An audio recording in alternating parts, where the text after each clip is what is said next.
Alright, part 3 of 3. You guys have made it. I know I needed a break and then my phone died, so I'm sorry about that. Okay, so we are on adaptive immunity now. So you've got humoral. Sorry. Okay. We've got humoral immunity and cell-mediated immunity. So humoral immunity means that it's antibody-mediated. So it's going to be produced by B cells.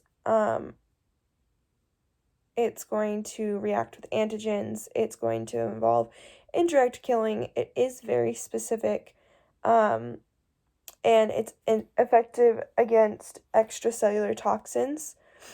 And then you've got cell-mediated immunity, which is provided by special T cells. It can protect against intracellular, can attack tumor cells and transplants. It's involved in direct killing, and it's very specific because it needs antigen exposure. I think I have a...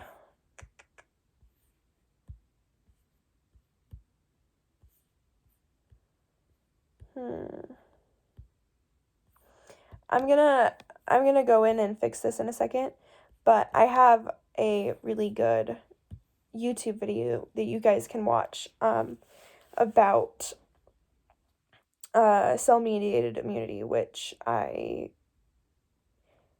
love that video.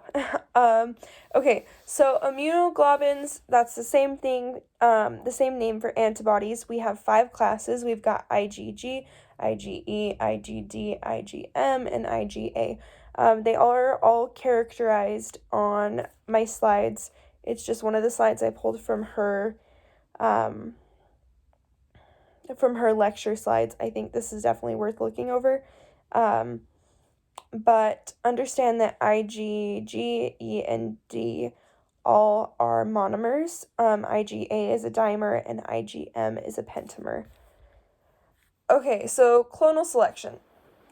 After an immune response starts, B cells start to rapidly clone themselves, and they can become either memory M cells, or memory B cells, or plasma cells. So memory B cells are going to be ones that are kept in your body for a really long time that will remember a specific pathogen so that if you're ever exposed to it again, it can mount a faster immune response. And then plasma cells, they just release tons and tons and tons of antibodies, and then they'll die after a few days. But those are the majority of the cells that are made during clonal selection. So during clonal selection, you'll make both plasma and memory cells. You'll have a few memory cells, but you'll have tons of plasma cells. So effects of antibodies. We've got 4 different ones, and I'm going to try to explain these the best I can. So you've got agglutination, where what happens is you've got your antibodies, and there's 2 binding sites on it, basically, like at the top where there's that Y. It'll bind multiple antibodies together using those 2, so that if a phagocyte comes along, it can ingest multiple bacteria at the same time instead of having to hunt them all down. Opsonization. So this would help a lot with bacteria that have slime capsules or slime layers or that are motile. So with opsonization, it prevents attachment to host cells by binding multiple antibodies to the microbe. So basically you'll have one bacteria that'll just have antibodies all over the surface to prevent it from binding, to prevent it from kind of just evading host defenses, because then when your macrophage comes along, if it can't normally bind to it, it can bind to those antibodies and then bring in the bacteria. Then you've got antibody-dependent cell-mediated cytotoxicity. So antibodies will attach to cells and cause destruction by macrophages, eosinophil, and natural killer cells. So the antibody will attach to the bacteria, and then the either eosinophil or macrophage or natural killer cell can come over and attach to that antibody, and then it can start trying to affect the bacteria. So it just kind of acts as like a little bridge. And then you've got the antigen-antibody complex, which can activate complement proteins, leading to pathogen lysis. So I hope those kind of make a little more sense. Cell-mediated immunity will always involve your T cells. So T cells are going to be produced in your bone marrow, and B cells will as well, but they will mature in your thymus. So the way I remember this is T and thymus start the same thing, and then B cells and bone marrow start with the same thing. They're all going to start out in the bone marrow, but with T cells, they do have to mature in another area. So they will only respond to antigen-presenting cells, for example, dendritic cells, macrophages, natural killer cells, because when they die, when they ingest something, they end up putting a, like, almost like a part of that bacteria onto itself, so that if a T cell comes along, they'll be like, oh crap, we have to start replicating, we have to go mount an immune response. But there are 3 classes of T cells, and there is always going to be direct killing from T cells. So with T cells, you've got your helper T cells, your cytotoxic T cells, and your regulatory or your suppressor T cells. So your helper T cell is activated when surface receptors bind to an antigen attached to an MHC class 2 molecule. So how I was saying, they take like a little part of that bacteria and like put it on themselves to like be like, hey, we've got an issue. Those are MHC class molecules. But so this one will help kick off the immune system by activating B cells and macrophages. So helper T cells, they'll notice that there's an issue, and then they'll start like activating B cells and other T cells and stuff. So then you've got cytotoxic T cells, which are basically like, they're your killers. Like, they're gonna come in and they're gonna destroy foreign invaders. They'll see something and they're like, all right, we gotta gun that down.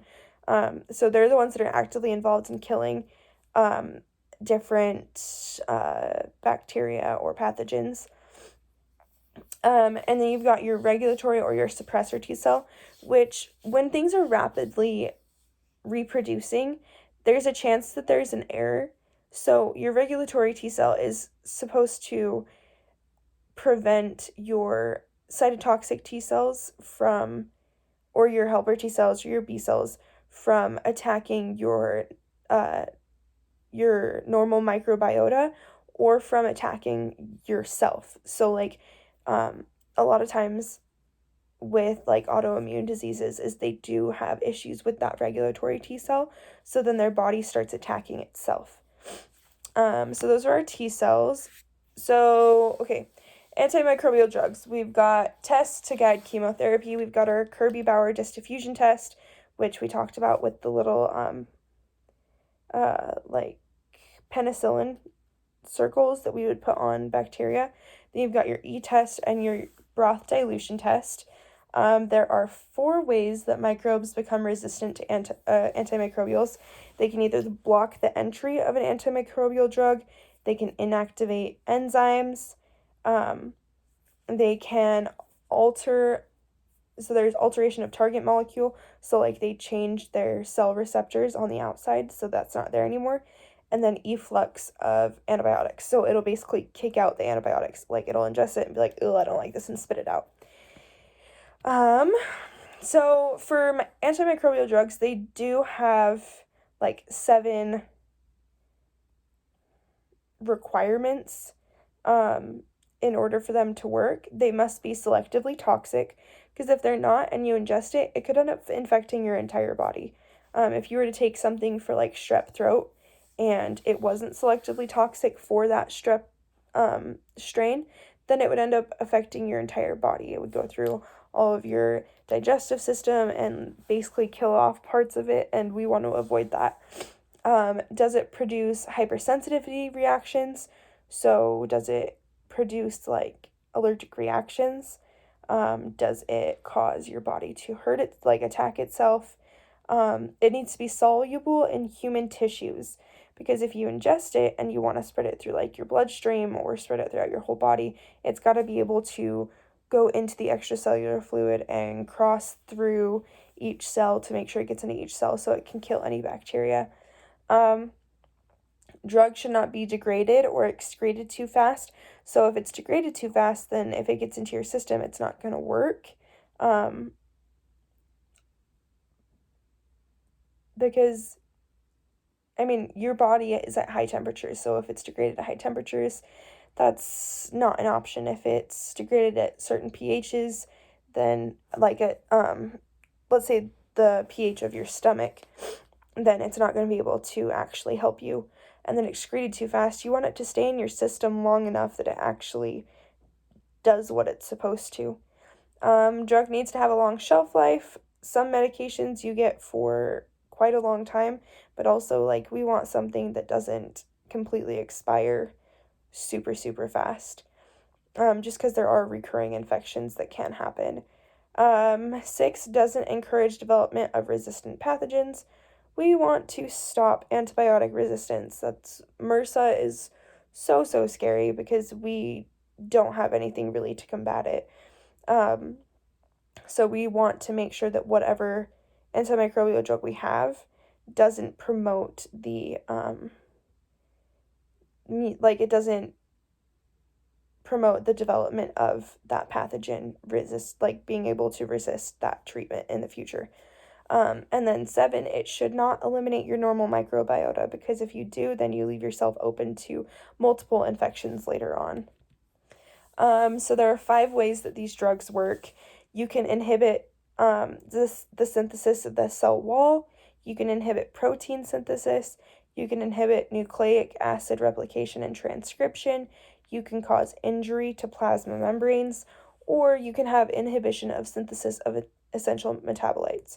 So obviously, if you inhibit cell wall synthesis, then it's not going to be able to finish forming that cell wall, and all contents are going to be leaked out. So that one's pretty easy. And injury to plasma membranes works about the same way. If you can tear holes in that plasma membrane, all the contents are going to leak out. Inhibition of protein synthesis. If it can't make proteins, it can't grow. It can't make normal process. It can't complete normal processes. So if you can inhibit protein synthesis, it basically stops the growth of that, leaving it so it'll die later. Inhibition of nucleic acid replication and transcription. That kind of ties into protein synthesis, but if you can't replicate the DNA, then the next cell that you make is going to have no DNA in it, or it's going to have half the DNA, and it'll just slowly dwindle and not be able to, its offspring won't be able to live or be pathogenic at the level it was before. And then inhibition of synthesis of essential metabolites. The same thing. If it can't make those, then it's not going to be able to work. Okay, so now we've got environmental microbiology. So, we are so close. We've got 3 slides left. 4 slides left. So she's got lots of she's got the nitrogen cycle slide and the CO2 cycle slide. I feel like these are things that you guys know, and in the past she hasn't super tested on them, but because I feel that the CO2 cycle, the carbon cycle, is one that all of us know really well, I would suggest going over the nitrogen cycle a lot more, just understanding what nitrogen fixing bacteria are, how they work, how the fact that they are what their symbiotic relationship is to plants, understand what denitrifying bacteria is and what it makes, what it starts with and what it makes. So, okay, microbes and waste. So, xenobiotics and synthetic chemicals not readily degraded by microorganisms. So, this would be stuff that basically just kind of stays in landfills for a really, really long time. A lot of plastics, they're not readily degraded by microorganisms. But, so we've got 3 different things that, 3 different processes or definitions that we also need to understand on here. Bioremediation versus biostimulation versus bioaugmentation. It can be kind of confusing, but I'm hoping to shed a little bit more light on this. So bioremediation is breakdown and elimination of environmental contaminants by living organisms. So basically cleaning up things, it's kind of an umbrella term, just that you're using something living to clean up something else. So then we've got biostimulation, which is application of nutrients to contaminated sites to stimulate microbial growth. So you're going to be putting like nitrogen or carbon or sulfur or whatever, or water, whatever nutrient that is a little bit deficient there, to help bacteria grow a little better so they can start breaking down things like food or cardboard or other things that end up in landfills. Then you've got bioaugmentation, so use of pollutant acclimated microbes or genetically modified microbes for bioremediation. You're just using microbes that are used to it and adding them to something, so that they can help start breaking down whatever pollution is there. Okay, so cleaning water. It involves 7 steps. She's got some pretty good slides on it. But you are going to start with a reservoir of water, and then you're going to basically shake it up. So, like, if you've got a whole bunch of like dirt that's settled at the bottom of, like, let's say you've got a jar and there's a whole bunch of water in it, and you've got a whole bunch of stuff that's settled at the bottom of it. If you shake it, and this step, it's called aeration of water, but basically you're kind of shaking it up and trying to suspend those particles. Then you've got coagulation of water, and like the sub thing underneath it is flocculation. Then you're going to pour it through something that can filter it. So you're going to filter it, and then membrane filtration. And this is usually only seen with bottling companies. Most places that will filter water only use one filtration. But water bottling companies will do two filtrations, one of them being membrane filtration, just because it can remove more bacteria, more sediment, making cleaner water. 6, water is going to be disinfected by UV light or chlorination. And then 7, they're going to store the water before it can be ingested.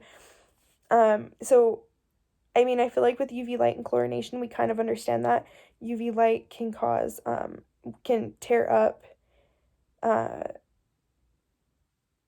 DNA, so it'll end up killing any pathogens that could be in there. But chlorine also acts very similarly in that fashion. So, sewage treatment. Sewage treatment is super cool.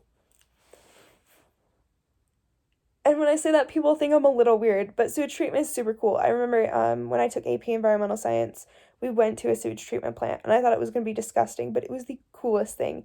So I do have a video linked in the slides that I want you guys to watch that'll kind of show you the process a little bit better. And if you ever get a chance to go to one of the sewage treatment plants, I would say go. Like, ask them if you can go do a tour. They'll tell you all this stuff. They'll even let you drink the water at the end, and then you'll see what it started with. And it's kind of gross, but also, like, we're just reusing water. The water we have on this earth is the same water we had when the dinosaurs were here. So it's been through lots of filtering and lots of treatment so that it doesn't affect us. And we're not just sitting there drinking nastiness. Okay, so you're going to have a primary filtration, which is going to be screening, skimming, grinding to get out large solids. So a lot of times they'll use it's like a little, like, scooper thing almost, that'll just come through and it'll scoop up anything large, and the water will keep going and it'll keep scooping up anything that's large, that hasn't settled to the bottom, and the water will just keep going. Then you're going to have a secondary treatment. So you're going to mix water with microbial bacteria, put in tons of oxygen, and to really lower whatever is in there, like all your nasty stuff in there. So another term for this is biological oxidation. They end up like they have like bubbles that are underneath the like little tubes that are underneath that'll keep pushing air up through it, or they'll run it through um like almost like a dam thing, so that when the water comes down and through, like, you know how at the bottom of a dam or like a waterfall, there's just tons of water pouring, but at the same time all that air is getting in there at the same time. It's the same process. Then they've got a tertiary treatment, which would be followed by disinfection, and then they're going to disinfect and release the water out to basically us. But we also have sludge digestion, and sludge digestion can be kind of gross. But sludge is going to be everything that's kind of settled, all the dirt, all the feces, all the nasty stuff that they end up finding in water. So there's a slide on here, but all the water is going to keep passing, so they're going to aerate it really well. And then once it goes into this settling tank, all of those particles are going to drop to the bottom. And the water will just like keep going through so that it can start getting treated a lot better. And honestly, a lot of that sludge ends up being like burned. So like it'll produce a lot of gas which can be burned, which is why you see at sewage treatment plants, you'll have like one of those fire things, fire towers, or I don't remember what my family called them. You'll just see that tower, and then all of a sudden you'll see like flames shooting out of it. It's because they're igniting like I think it's methane gas at the top, so that they can keep adding more sludge to there so it can continue to digest. And as it digests, more of that methane is produced. But we did it. We made it through the review, all 3 parts. Sorry it was so long. There was a lot more to go over on these last few chapters. If you guys have any questions, feel free to message me. I'm so excited for you, and I'm so proud of you guys. You've done awesome this semester. So if you guys need anything, feel free to let me know. And thank you.